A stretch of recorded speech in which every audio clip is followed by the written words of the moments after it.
Әлемді дүрліктірген коронавирус пандемиясынан сақтану мақсатында елімізде төтенше жағдай жарияланды.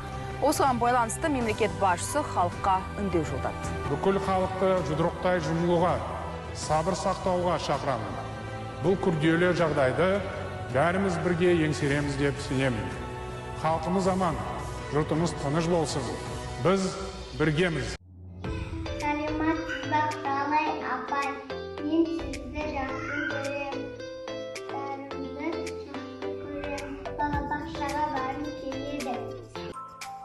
Карантин кезінде мен апаммен бірге сасқа ойнап жатырмын. Достар үйде болыңдар. Үйдемін. Апай, саламатсыз ба? Мен сізді жақсы көремін. Достарымды жақсы көремін. Мен үйдемін. Үйде отырмын, мен де үйде отырмын.